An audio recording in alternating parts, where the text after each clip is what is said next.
I'm sick and I don't feel good.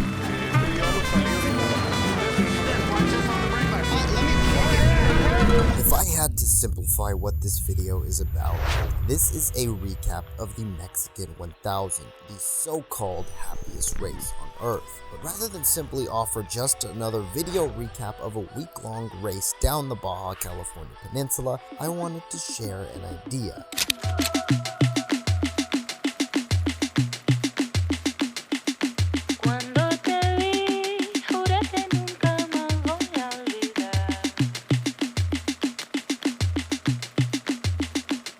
From the moment we are born, we are greeted with a slew of new experiences.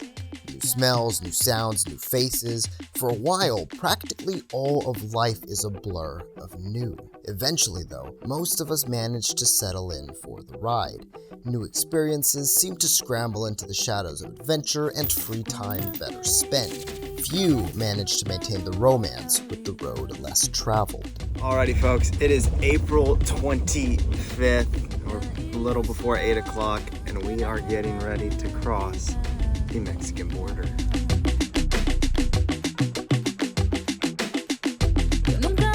We are officially in Mexico, folks. Nothing to it.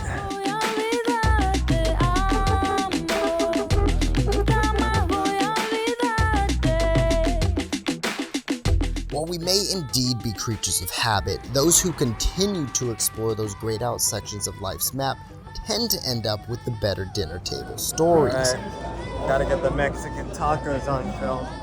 Now, while a great life story is definitely on my list of things to capture while in Mexico, that isn't the only goal. This is just another story about a race after all. And with every race, you can have two goals. Win, obviously, but in some cases, just finishing the race is momentous enough to celebrate, with the participants of this year's Mexican 1000 taking on the treacheries of the Baja Peninsula.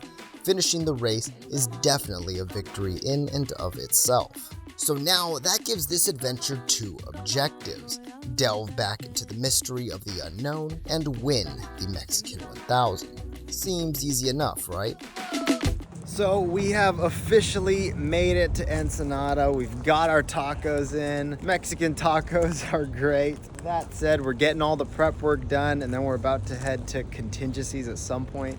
It's a little drizzly. I don't know if I expected that in Mexico or not, but it's all good. Everything's going smooth so far. At this point, depending on what happens at contingency, we'll have a day to fix anything that might come up, but this team is a seasoned team and they got most of their ducks in a row, but like we keep saying, it is Baja, so who knows what'll happen. So we're a little bit nervous. Everybody's excited. Had a lot of driving the last couple days. Had our problems getting here, but we're here.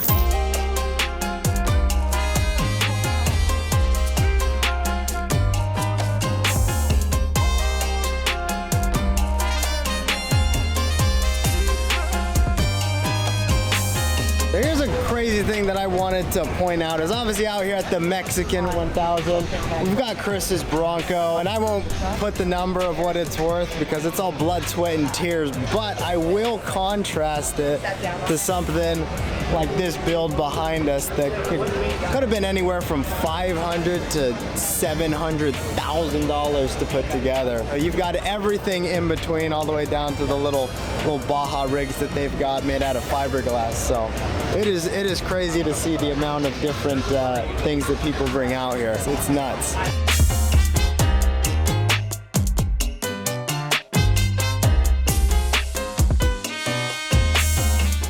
Couple days in Mexico were the definition of the calm before the storm. The Broncos sailed through contingency with zero issues, the result of the team's methodical approach to preparation for this very moment. Since we've been on a few races already, they kind of know that we're good to go. So.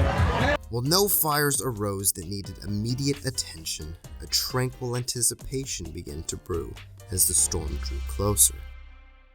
The next day was spent double-checking every piece of the puzzle. All the team could do was try to enjoy the final moments of whatever serenity could be found hours before that green flag dropped. No racer here is relaxed because everybody's at least a little bit anxious, a little bit anxiety. Who knew the happiest race on earth could have such a palpable effect on the mood of such a seasoned crew? While smiles still flashed and jokes were cracked, you could tell the gravity of Baja was beginning to settle in once again. At the end of the day, I think everybody knows we're all here to have some fun. It's gonna get stressful at times, it's gonna get hard, but I think that this team has proven to persevere through a lot of difficulties, and they know exactly what to do. Everybody's got their role, everybody's got their lane, they've got a plan, and I'm just excited to be a part of that this year. So we're gonna do our best to tell this story. Up to this point, we've just been goofing off. This has pretty much been a car event at this point. The real veil gets torn off to a new experience starting tomorrow, because that's when the race begins. So with that said, we've got one more meal that we've got to get down, get one more bit of sleep in Ensenada, and then it's off to the races, literally. So with that said, we'll see you guys tomorrow. Peace!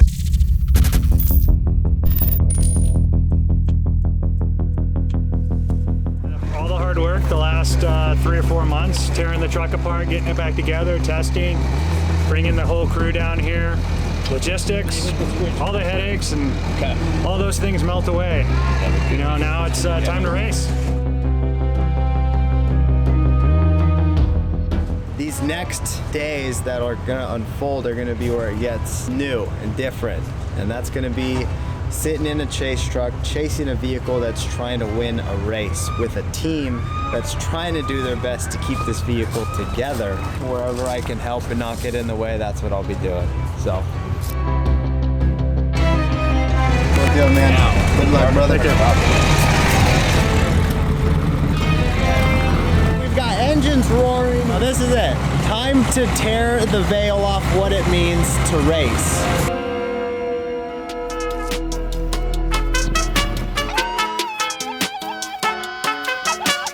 Due to the fact that the chase team had quite a bit of ground to cover in order to meet the race truck at the designated pit stop location, we couldn't see Chris and Mike off the starting line.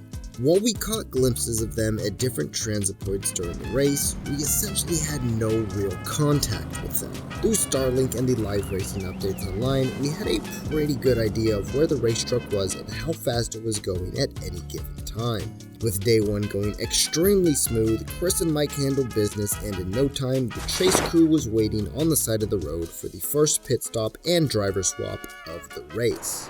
Getting a little anxious, getting excited for sure. Let's see the hand. Hold the hand out. All Nerves good. of steel, buddy. All Nerves good. of steel. There it is. No! No! No! No! Get up! Go!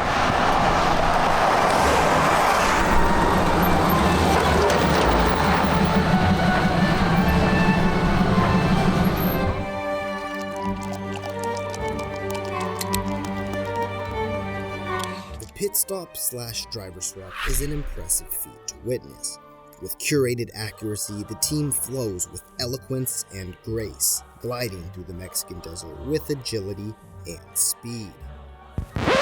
Just kidding. It's a bunch of Bronco guys putting fuel in a 50-year-old truck, checking it over, making sure everything looks good. It was impressive, but eloquence and grace isn't exactly the Baja style. Go get it, boy!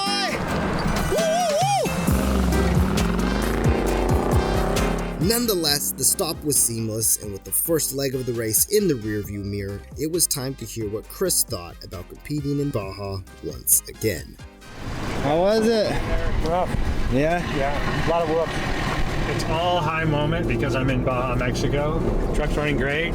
Took a couple hits, big hits, but she's good. Should be all right.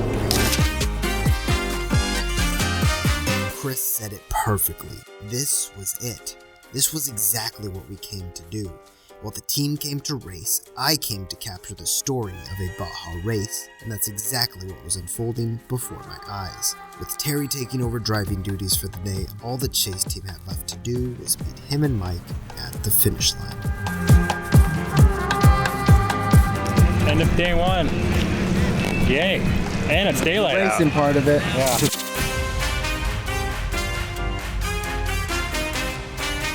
Day one in the books. Super rough in spots, super slow in spots. Yep. But The fast stuff was fast. Yeah. Speaking of fast, day one seems to fly by. The team did an amazing job at every stage. With no pressing issues to attend to upon arrival in San Felipe, we enjoyed our meal and ended the day going over the race truck in preparation for tomorrow's leg of the race.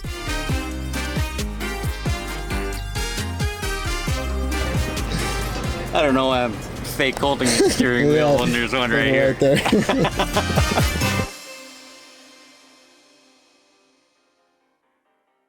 Today's going to be a long day, but there's a good forecast of ice cream involved.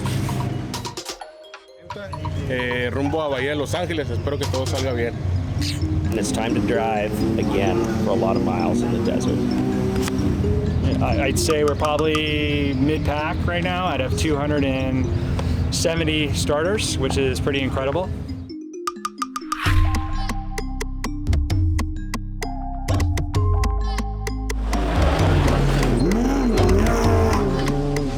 Day two had a rowdy start, a reminder that trouble lurks around every corner. Out here in Nora, anything can happen, and we just got one of the trophy trucks caught on fire right in the middle of the race. So I think all of these other drivers are having a fun time dodging this guy right in the middle of the track. This poor carriage was one of many rigs lit up by the torturous, unrelenting chaos of the Mexican desert. Some might question the sanity of Baja racers, and others, well, they just get it.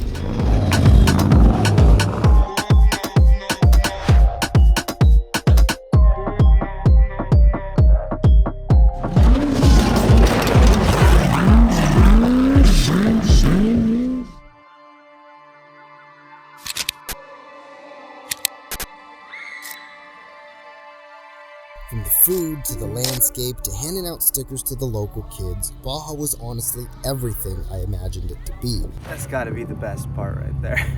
It was dusty yet serene. It was chaotic yet calm. It had high and low moments. Terrible idea. As we spent our time bouncing back and forth between the coasts, between oasis and desert, it became clear the idea of the calm in the storm.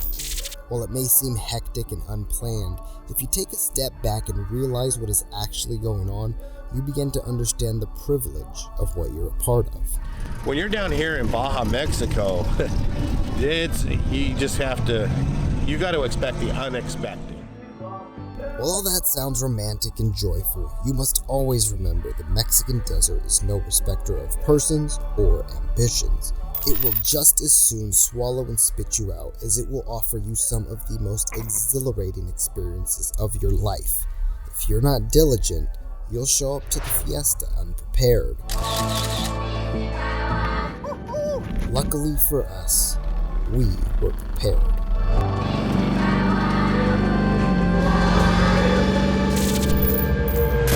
When Chris called and said there's something going on with the suspension, I guess they got out and looked at it. They didn't see anything obvious, but he's coming across the road right now, so we're gonna take a look and see if we see something broken.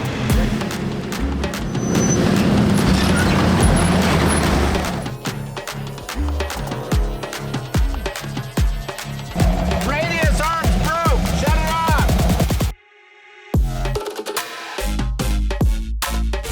All right, folks, we just got our first big major carnage. We've got a radius arm that's completely busted. This shouldn't take too long to swap though. The team is on it. We've already got it torn apart and getting after it. Here we go. Watch us bring on the brake line. One of the most impressive moments of this entire race was seeing the team descend upon the issue at hand with unyielding determination to get the Bronco back in the race as quick as humanly possible. In just under 40 minutes, we were sending Chris back into battle with a new radius arm. Team is everything out in Baja, but a gritty, comprehensive group of individuals willing to crawl through the dirt is what it takes to survive Baja. This team proves to be exactly that. But when you do have to do them, it's nice to have all the proper stuff, all the proper people. Everybody jumps in, everybody helps. It's just epic. It's what makes a race team. just like today's economy, the Baja tax required more this year than previous years.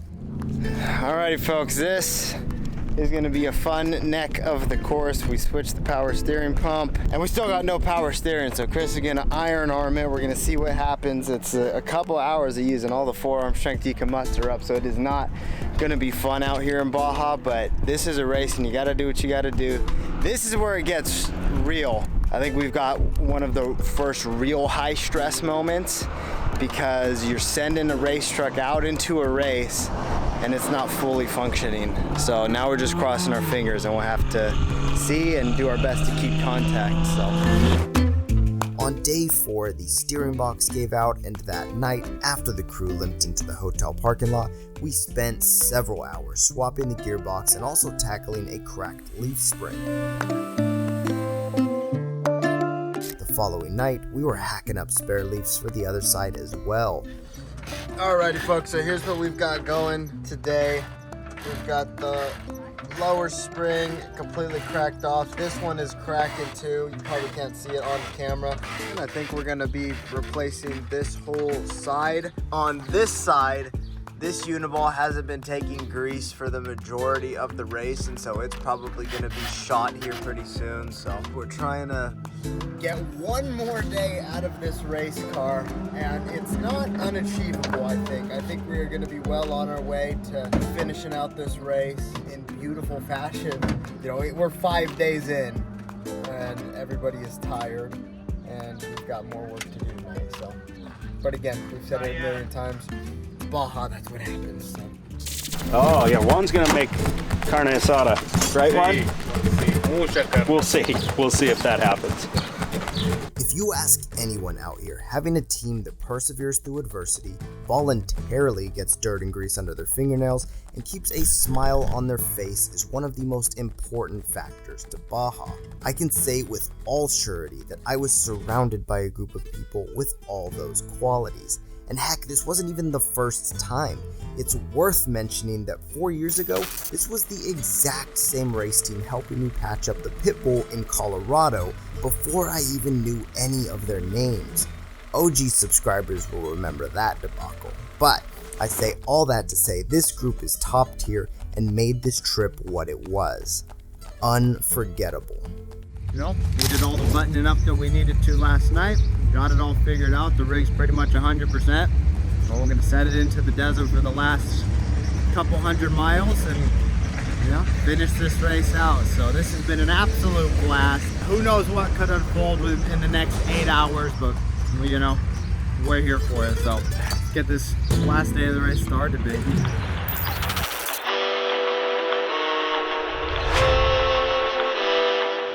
Six days of racing, nights spent under the stars, new food, new amigos. This trip had so many memorable moments. From the race perspective, the Greenwood team finished the race first in their class, but not without a final warning not to come back. On the last day, the passenger side radius arm decided it had seen enough of the scandalous Mexican terrain, and it too sheared in half, leaving Mike and Terry with no choice but to use whatever ratchet straps they had handy to limp the vehicle over the finish line. As you guys remember, we replaced this radius arm. Same exact thing happened on the other side, but on top of that, it actually took out the brake line. So they had to throw some vice grips on that to have any brakes whatsoever.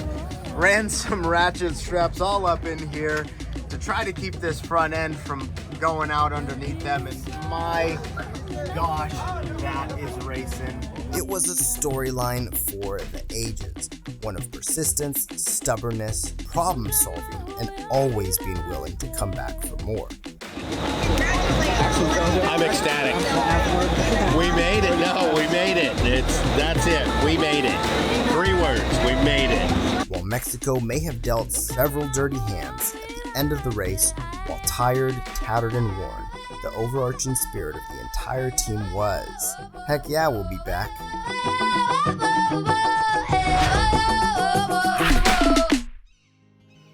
I began this video by saying that I didn't want to make just another race recap video. I wanted to share an idea, and that idea, which probably hasn't been clear enough yet, is that there is beauty in the unknown. The first time you're down here, everything's brand new. Everything. Seeing the ocean, seeing all of Mexico, seeing cactus, whatever it is. You know, you got that little, you're all in awe deal going. I came into this race without any experience or knowledge of what to expect, and now I'm leaving with a little more light shed on the map of life. I say that to say that often we avoid new experiences out of fear or ignorance of what to expect. This is what desert racing is about right here. Well, not really. You don't really want to fix your rig in the desert. But when you do have to fix your rig in the desert, you want good people doing it. Where once life was strictly new experiences, eventually we grow up and tend to steer away from those ventures under the guise of comfortability and familiarity. I think this race is so unique in the world today. A lot of people have their bubble and they don't like to come out of it. I think this race really expands that kind of thinking and understanding that there's more out there. Like there's adventure still, there's, you know, failure, there's success, and there's victory. While I may be a young, perhaps misguided mind, my advice is to locate those grayed out sections of your own life's map and make a real plan to tackle some of those exploits. We all have a bucket list, and checking things off that list is one of the most fulfilling things you can do. Whether an adventure, a mission, or a lifelong purpose, seeing the fruits of those efforts is something everyone can and should experience. I mean, if it's in your dream and you're able to realize it, at least try to realize it, whatever it is, you know. Get in the dirt, get in the cactus, and get to it. If possible, doing all of this with an amazing group of people makes it all the more enjoyable. For one, you got to have a good team. A good team will get you through the chase, through any breakage, through anything that needs to happen. Every time you come to Baja, there's a price to be paid, and it's usually in parts and tempers and all of those good things. We've borrowed parts, we've cut things up, we've made things that weren't meant to do something. There's peaks of chaos, you know. You get somewhere, you got something that's broken, you got to fix it. Mosey on down the road to the next problem, and you fix it when you get there. My hat is off to the team for all their hard work and preparation. My thoughts and prayers are with the families of those lost to the storm of Baja this year. While the Mexican 1000 is no easy task to accomplish, I can truly say I've learned so much, and I look forward to one day making it back out to Baja again. With all of that being said, we'll see you out there on the trail. Peace!